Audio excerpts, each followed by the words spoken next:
अंतर्मुखी होते हैं और आत्मा के सुख को आप समझना, अनुभव करना शुरू करते हैं, तो वहां एक ऐसा सुख मिलता है जहां पर किसी माध्यम की वजह से सुखी आप होंगे, उस माध्यम की आवश्यकता रही नहीं जाती, आप अपने आप में खुश रहते हैं।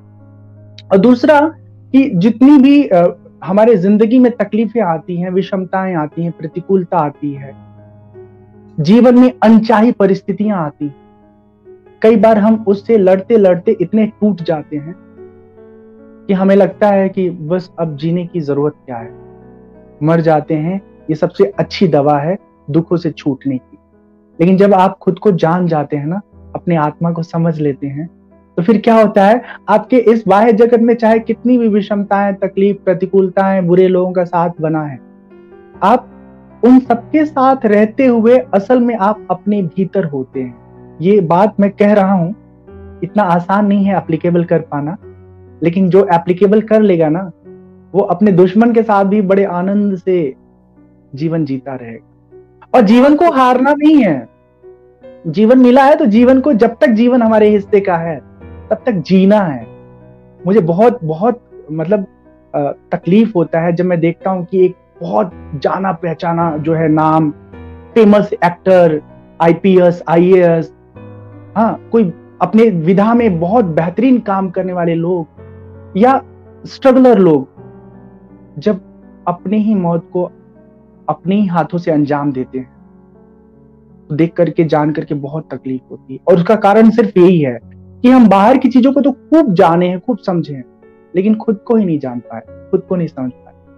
तो खुद को जानना समझना इसलिए जरूरी है क्योंकि जब हम खुद को जानेंगे, समझेंगे, अब जैसे कोई हमको मोटा कह दिया, कोई काला कह दिया, कोई गोरा कह दिया, कोई नाटा कह दिया, कोई गरीब कह दिया, हाँ, कोई बुद्धिहीन कह दिया, अगर मुझे मालूम है हम कौन है तो हम सीधे मुस्कुरा करके अपने भीतर सोचेंगे, तुम हमें देख नहीं सकते, सुन नहीं सकते, छू नहीं सकते, हाँ, हम कौन है ये हमें मालूम है।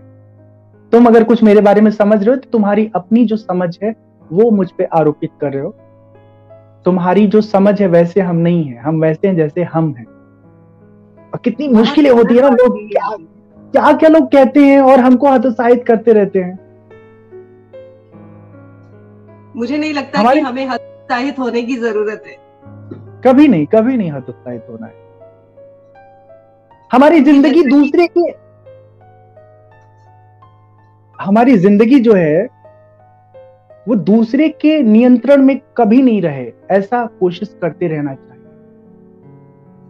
हमारी जिंदगी हमारे अपने नियंत्रण में हो, हम अपनी मर्जी के मालिक, ऐसा नहीं कि दूसरे की वजह से हम सुखी हों, दुखी हों।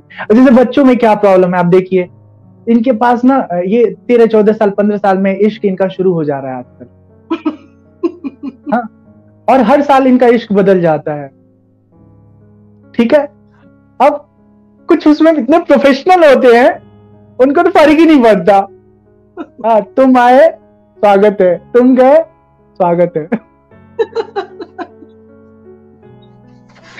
पर कुछ लोग ऐसे चिपकू होते हैं ना कि ऐसे उलझ जाते हैं किसी के जाने के बाद उसके साथ कि उनको लगता है कि अब तो जिंदगी में कुछ बचा ही नहीं। अरे तुम्हारे मम्मी पापा, तुम्हारे दोस्त यार, तुम्हारे सपने, कितना कुछ बचा है उसके जाने के बाद। बल्कि मुझे लगता है कि उसे हासिल करना अब और आसान हो जाएगा। जो तुम्हारा समय खा रही थी वो, या खा रहा था वो बच गया। अब आगे चलो, निकलो, दौड़ लगाओ।